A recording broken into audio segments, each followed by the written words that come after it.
चितापुर कांग्रेस तालुका अल्पसंख्यक विभाग के अध्यक्ष मुख्तार पटेल ने कहा कि भाजपा नेता मणिकंठ राठौर द्वारा मुस्लिम समुदाय के बारे में दिए गए अपमानजनक बयान की कड़ी निंदा की।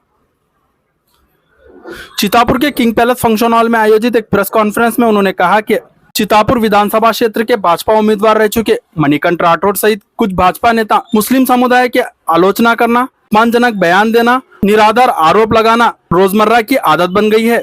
राज्य सरकार को समाज में अशांति पैदा करने वाले और नफरत फैलाने वालों के खिलाफ सख्त कार्रवाई करनी चाहिए।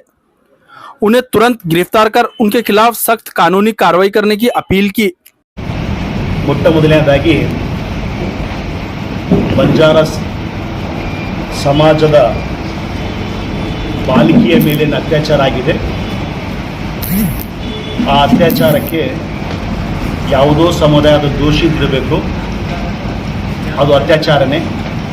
ಅದಕ್ಕೆ ಚಿತ್ತಾಪುರನ ಮುಸ್ಲಿಂ ಸಮಾಜದ ಎಲ್ಲ ಮುಖಂಡರು ಅದನ್ನು ಖಂಡಿಸುತ್ತೇವೆ। ಎರಡನೇದಾಗಿ ಇದೇ ವಿಷಯ ಇಟ್ಕೊಂಡು ಮೊನ್ನೆ 31/5/25 ಮಣಿಕಂಠ ರಾಠೋರ್ ಒಂದು ಮೀಡಿಯಾ ಅಪ್ಲೋಡ್ ಮಾಡಿ ಅದರಲ್ಲಿ ಸಾಮಾಜಿಕ ಜಾಲತಾಣದಲ್ಲಿ ಒಂದು ಮೆಸೇಜ್, ಒಂದು ವಿಷಯವನ್ನು ಬಿಟ್ಟಿದ್ದಾರೆ।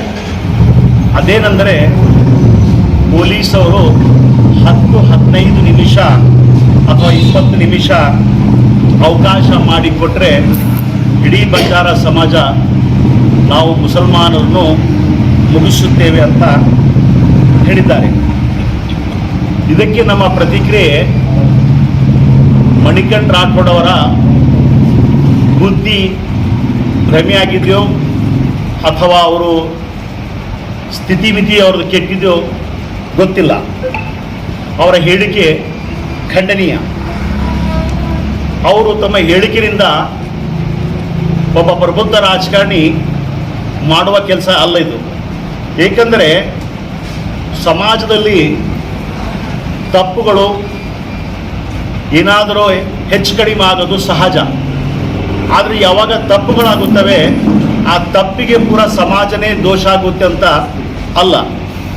ಮಾಡಿದ್ದವನು ಮುಸ್ಲಿಂ ಸಮಾಜಕ್ಕೆ ಸೇರಿದವನಾಗಿರಬೇಕು, ಆದರೆ ಅವನಿಂದ ಪೂರ ಸಮಾಜನೇ ಕೆಟ್ಟು ಆ ಪೂರ ಸಮಾಜನೇ ದೋಷ ಅಂತ ಹೇಳಿದ್ರೆ ಒಬ್ಬ ರಾಜಕಾರಣಿಯಾಗಿ ಮಾತಾಡಿದ್ರೆ ಬಹಳ ತಪ್ಪಂತ ನನಗೆ ಅನಿಸುತ್ತೆ।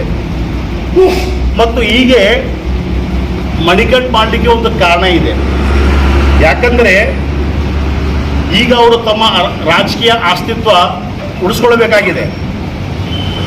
ಬಿಜೆಪಿಯಲ್ಲಿ ಇವರು ಮೂಲೆಗುಪ್ಪಿಯಾಗಿದ್ದಾರೆ।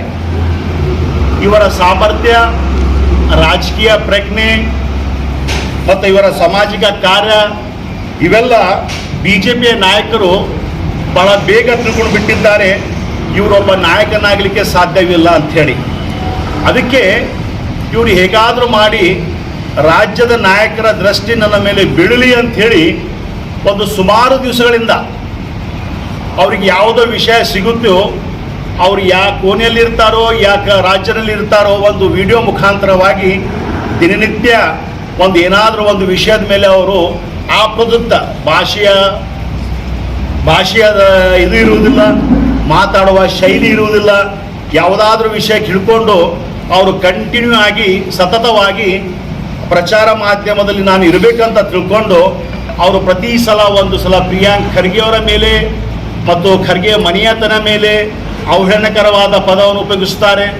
ಮತ್ತು ಎಲ್ಲಿಯಾದರೆ ಮುಸ್ಲಿಂ ಸಮಾಜ ಕಂಡ್ರೆ ಆ ಮುಸ್ಲಿಂ ಸಮಾಜಕ್ಕೂ ಸಹ ಇವರು ಬೇರೆ ಏನು ರಾಜಕಾರಣಿಗಳಿದ್ದಾರೆ ಅವರ ಪಾಠವನ್ನು ಕಲ್ತ್ಕೊಂಡು ಇವರು ಸಹ ಮುಸ್ಲಿಂ ಸಮಾಜವನ್ನು ಮತ್ತೊಂದು ಸಮಾಜಕ್ಕೆ ಎತ್ತಿ ಕಟ್ಟುವಂಥ ಕೆಲಸ ಮಾಡ್ತಿದ್ದಾರೆ।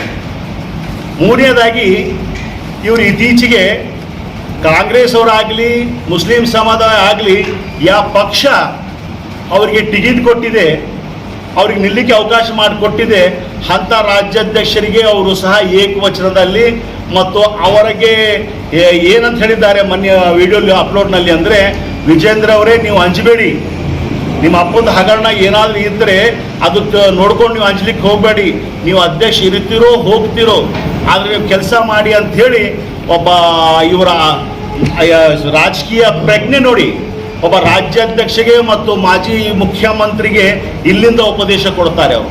ಅದಕ್ಕೆ ಚಿತ್ತಾಪುರನ ಜನ ಏನು ಮಣಿಕಂಠ ರಾಠೋಡ್ನವರಿಗೆ ಹೋದ ಸಲದಲ್ಲಿ ಏನು ಮತ ಚಲಾವಣೆ ಮಾಡಿದ್ರು, ಈಗ ಅವರು ಪಶ್ಚಾತ್ತಾಪ ಪಡ್ತಾ ಇದ್ದಾರೆ. ಎಂಥ ಮಣಿಕಂಠ ಅಯೋಗ್ಯನಿಗೆ ನಾವು ಮತ ಚಲಾವಣೆ ಮಾಡಿದ್ದೆವು, ಎಂಥ ನಾಯಕನಿಗೆ ನಾವು ಕೆಲಸ ಮಾಡಿವು ಅಂಥೇಳಿ ಕಾರ್ಯಕರ್ತರು ಮತ್ತು ಮತದಾರರು ಪಶ್ಚಾತ್ತಾಪ ಪಡ್ತಾ ಇದ್ದಾರೆ. ಮತ್ತು ಮಣಿಕಂಠ ಅವರಿಗೆ ಒಂದು ಸವಾಲು ನಮ್ಮ ಮುಸ್ಲಿಂ ಸಮಾಜದಲ್ಲಿ, ಇದೊಂದು ಆಗ್ಲಿಕ್ಕೆ ಸಾಧ್ಯನೇ ಇಲ್ಲ. ಮಣಿಕಂಠ ಒಂದು ಜನ್ಮ ಅಲ್ಲ 10 ಜನ್ಮ ತಗೊಂಡು ಬಂದರೂ ಸಹ ಮುಸ್ಲಿಂ ಸಮಾಜ ಮುಗಿಸ್ಲಿಕ್ಕೆ ಅದು ಅಸಾಧ್ಯವಾದ ಮಾತು. ನಾವು ಇದು ಹೇಳಲಿಕ್ಕೆ ಇಚ್ಛೆ ಪಡೋದಿಲ್ಲ, ಯಾಕಂದರೆ ನಾವು ಬಹಳ ದಿವಸದಿಂದ ಇವರ ಪತ್ರಿಕಾ ಅಪ್ಲೋಡ್ ಮತ್ತು ವಿಡಿಯೋ ಅಪ್ಲೋಡ್ ನೋಡ್ತಾ ಇದ್ದೀವಿ. ಆದರೆ ಇವನು ಅಷ್ಟು ಸಾಮರ್ಥ್ಯ ಮತ್ತು ಅಷ್ಟು ವ್ಯಕ್ತಿತ್ವ ಇವನ ಬಳಿ ಅಷ್ಟು ಇದು ಇಲ್ಲ ತಿಳ್ಕೊಂಡು ನಾವು ಯಾವಾಗಲೂ ಅವನಿಗೆ ಪ್ರತಿಕ್ರಿಯೆ ಕೊಟ್ಟಿಲ್ಲ. ಯಾಕೆ ಪ್ರತಿಕ್ರಿಯೆ ಕೊಟ್ಟಿಲ್ಲ ಅಂದ್ರೆ ಅಷ್ಟು ರಾಜಕಾರಣಿ ಅವನು ಅಲ್ಲ, ಅವನು ನಮಗೆ ಪ್ರತಿಸ್ಪರ್ಧಿ ಇಲ್ಲ ಅಂತ ತಿಳ್ಕೊಂಡು ನಾವು ಅವರಿಗೆ ನಾವು ಯಾವಾಗಲೂ ಉದ್ದೇಶಿಸಿ ಮತ್ತು ಯಾವುದೋ ಥರದ ಸ್ಟೇಟ್ಮೆಂಟ್ ನಾವು ಕೊಟ್ಟಿದ್ದಿಲ್ಲ. ಆದರೆ ಇವಾಗ ಯಾಕೆ ಸ್ಟೇಟ್ಮೆಂಟ್ ಕೊಡ್ತಾ ಇದ್ದೀವಿ ಅಂದರೆ, ಅವ್ರು ಪ್ರತಿ ಸಲ ಹೀಗೆ ಮಾಡಿದಾಗ ನಾವು ಬಾಯಿ ಸುಮ್ಮನೆ ಮುಚ್ಕೊಂಡು ಕೂತ್ರೆ ನಾವು ಯಾರೋ ಚಿತ್ತಾಪುರಲ್ಲಿ ಇದ್ದೇವೋ ಅಥವಾ ಇಲ್ಲ ಅಂತ ಈ ಒಂದು ಭಾವನೆ ಬರುತ್ತೆ ಅಂತ ತಿಳ್ಕೊಂಡು ಇವತ್ತು ಬಹಳ ಮಜಬೂರಿಯಿಂದ ಪತ್ರಿಕಾ ಉದ್ಯಮದಿಂದ ನಾವು ಉದ್ದೇಶಿಸಿ ಮಾತಾಡ್ತಾ ಇದ್ದೇವೆ. ಮತ್ತು ಇನ್ನೊಂದು ಮಣಿಕಂಠ ಅವರಿಗೆ ಕಿವಿ ಮಾತು, ತಾವು ಈ ರೀತಿಯ ಅನಾಗರಿಕತೆ ಮತ್ತು ಈ ರೀತಿಯ ತಮ್ಮ ನಡವಳಿಕೆಯಿಂದ ಒಬ್ಬ ನಾಯಕನಾಗಲಿಕ್ಕೆ ಸಾಧ್ಯವಿಲ್ಲ. ನೀವು ನಾಯಕನಾಗಲಿಕ್ಕೆ ಆಗಬೇಕಾಗಿತ್ತಂದರೆ ನಿಮ್ಮ ನಡವಳಿಕೆ ಮತ್ತು ಮಾತಿನ ಶೈಲಿಯನ್ನು ಸುಧಾರಿಸ್ಕೊಂಡ್ರೆ ಉತ್ತಮ ಅಂಥೇಳಿ ನಿಮ್ಮ ಮೂಲಕ ಅವರಿಗೆ ಕಿವಿ ಮಾತು ಹೇಳಲಿಕ್ಕೆ ಇಚ್ಛಪಡುತ್ತೇನೆ. ಹಾಗಾಗಿ BJPಯ ಪಕ್ಷದ ಬಗ್ಗೆ ಒಂದು ಸ್ವಲ್ಪ ಮಾತಾಡಲಿಕ್ಕೆ ಇಚ್ಛಪಡುತ್ತೇನೆ. ಅದೇನೆಂದರೆ, BJPದವರು ಈಗ ಒಂದು ಕೆಲಸ ಆಗ್ತಾ ಇದೆ BJPನಲ್ಲಿ. ಅದೇನೆಂದರೆ,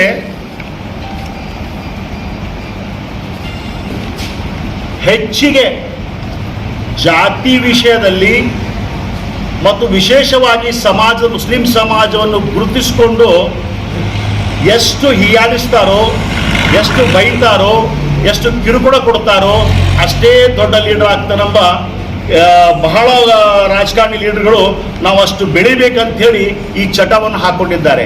ವಿಶೇಷವಾಗಿ ನರೇಂದ್ರ ಮೋದಿಯವರು ಒಂದು ಕಡೆ ಬೇಟಿ ಪಡಾವ್ ಬೇಟಿ ಬಚಾವ್ ಅಂತಾರೆ. ಅದೇ ಬೇಟಿ ಖುರೇಶಿ ಪಾಕಿಸ್ತಾನ ಮೇಲೆ ಯುದ್ಧ ಮಾಡಿ ಶೌರ್ಯತನ ತೋರಿಸಿದಾಗ ಅದೇ BJPಯ ವಿಜಯ್ ಶಾ ಮಧ್ಯಪ್ರದೇಶದವರು ಇವರು ಅದು ಭಯೋತ್ಪಾದಕರ ಸಹೋದರಿ ಅಂತ ಸಂಬೋಧಿಸ್ತಾರೆ. ಇದು BJPಯವರ ಕಾರ್ಯದ ಶೈಲಿ ಗೊತ್ತಾಗುತ್ತೆ. ಇನ್ನೊಂದು ಕಡೆ ರಾಷ್ಟ್ರಪತಿ ಮುರ್ಮು ಅವರು ಚುನಾವಣೆಯ ಏನು ನೀತಿ ಸಂಹಿತೆ ಮತ್ತು ಚುನಾವಣೆ ಮಾಡಲಿಕ್ಕೆ ಶ್ರೇಷ್ಠತೆ ಇಡೀ ಭಾರತ ದೇಶದಾಗ ಫೌಜಿಯಾ ತರನ್ನಂ ಅವರಿಗೆ ಆಯ್ಕೆ ಮಾಡಿ ರಾಷ್ಟ್ರಪತಿ ಕೊಡಲಾಗುತ್ತೆ. ಅದೇ ಫೌಜಿಯಾ ತರನ್ನಂ ರಾಷ್ಟ್ರಪತಿ ಪಡೆದಂಥ ಜಿಲ್ಲಾಧಿಕಾರಿಗೆ ರವಿಕುಮಾರ್ ಬಂದು ಪಾಕಿಸ್ತಾನಿ ಅಂತ ಹೇಳ್ತಾರೆ. ಅದಕ್ಕೆ BJP ಈಗ ಸದ್ದ ಒಂದು ಕಡೆಯ ದಿವಾಳಿ ಪಕ್ಷ.